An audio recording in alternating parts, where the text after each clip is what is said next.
Hello, welcome. My name is Iona. I work in the business support team at Nottinghamshire Fire and Rescue Service. Today we're going to be talking about managing fire safety in businesses that are reopening following a long period of closure, specifically during COVID-19. Obviously, a lot has changed and it can be difficult to know what applies to you and what's important. While some sectors have been open for a while, others are still waiting to be given their guidance, and some cities are having more restrictions put in place again. Hopefully these tips will help you know how to manage fire safety in your business during the recovery stage. When businesses begin to reopen, there will be fire safety measures that have fallen by the wayside. It's really important that this sort of thing is managed as smoothly as possible, because as soon as there's even one person in the workplace, legislation applies and fire safety must be managed adequately. It's important to get into normal routines quickly. Your first priority is to review your fire risk assessment. Has anything changed? Consider changes to stock levels, working practices, any alterations to the roles and responsibilities of specific staff or the building itself. We'll go through some more significant changes you might want to consider now. Firstly, more or less staff. If you're taking on additional staff, you must continue to provide appropriate staff training. This is sometimes overlooked where employees of the same company go to work at a different site, or when you take on temporary seasonal employees. This will be the case for a lot of supermarkets, warehouses and cleaning staff. The responsible person should be able to show that all personnel are aware of what to do in the case of fire. Why not start off with refresher training and a fire drill? Get everyone back into the normal rhythm and make sure everyone knows what to do in a fire situation. Fire drills are an important part of any successful emergency evacuation procedure, and it's imperative everyone understands what to do in the event of fire. If required, you should familiarise new occupants with the premises. You might be able to carry this out via a desktop drill, but its initial familiarisation is important when staff have been working at a different site previously or they're newly employed. Reductions in staff due to sickness and self-isolation is also to be expected. Are there enough competent people to take over important duties? You might find that you have insufficient staff to be able to carry out processes safely, which increases the risk of fire. Or you might not be able to carry out successful evacuations and emergency procedures such as fire warden duties. This presents extra risks, so your fire risk assessment should reflect that. Nominated competent people must have contingency plans, and robust staff training will ensure all members of staff have the minimum level of training required to evacuate the building safely and call the fire service. If in doubt, get out and stay out. When you're practicing a fire drill, you might want to consider how to maintain social distancing at the assembly point. It might be that you have multiple assembly points if your current one's too small, but this is down to your assessment for your particular premises. Do what's best for you and record any variations in your fire risk assessment. And most importantly, make sure every occupant is aware of any changes to the plan. You might also be worried about any vulnerable employees or building occupants, so make sure you're continuing to do personal emergency evacuation plans or PEEPs for those who might need a little more help to evacuate the building. This is particularly crucial in the care industry, where residents rely on staff to help get them out. In any case, procedures should be reviewed so they accurately reflect the staff available. Means of escape. This is basic stuff. Do your fire doors still open? Have next door opened up yet? Does that affect your escape route? Walk your escape routes and check they're not cluttered or full of rubbish.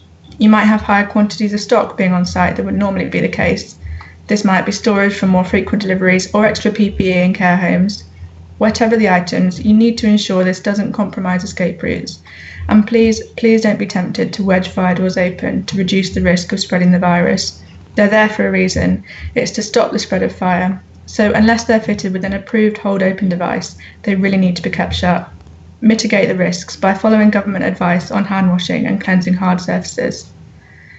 Another thing to bear in mind is there needs to be a sufficient number of exits for the number of occupants in your premises that are available without the use of a key or code.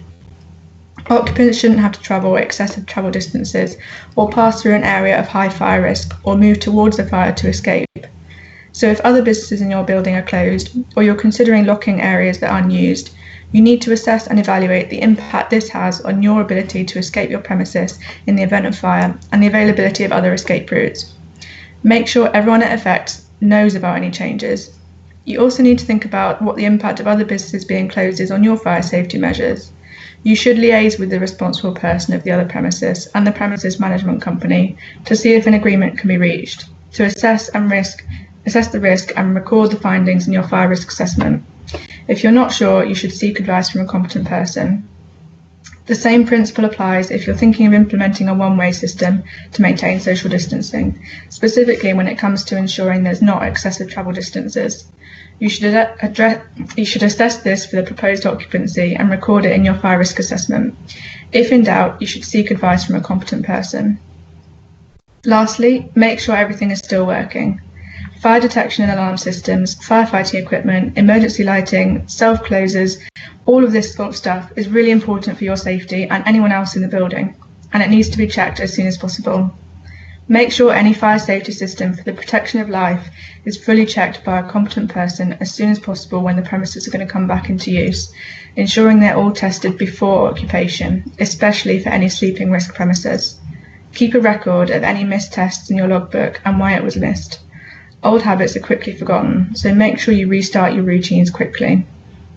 In the same way your fire exits might be shared with neighbours, your alarm system might also be linked with other premises. If any area the alarm system still serves is still occupied and operating, you need to carry out testing and maintenance as normal. If, for example, there was a fire in a shop downstairs which was closed, it would affect the residents in the flat above. So any fire safety equipment should continue to be maintained as normal based on the risks identified in the fire risk assessment. You might only have part of your premises which has been closed, but the majority remains open, and you might be tempted not to test this part of the system.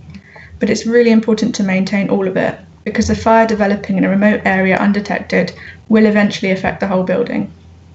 Make sure that any additional risk presented is documented in your fire risk assessment and control measures have been put in place so that at your next audit you can justify your actions. You've kept the premises and your employees safe, and you can explain why, for example, your extinguishers weren't serviced to their annual inspection date.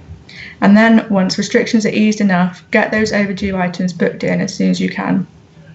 So that's the end of this little webinar. Hopefully you found it helpful. Please share it with others in your company, colleagues in your sector and friends in business. If you have any questions, please feel free to contact us. The contact details for each of our geographical teams are on the screen, and you can find the leaflet on the right, COVID-19 Returning to Work, available to download on the website in the FAQ section. The link's at the bottom of the screen. And that covers some tips we've got for businesses managing their fire safety when they're reopening. We have a whole section within the FAQs about coronavirus and some more advice there, so check that out for more guidance. You can also follow our Twitter account @NottsFire_FP for more regular updates. Thank you.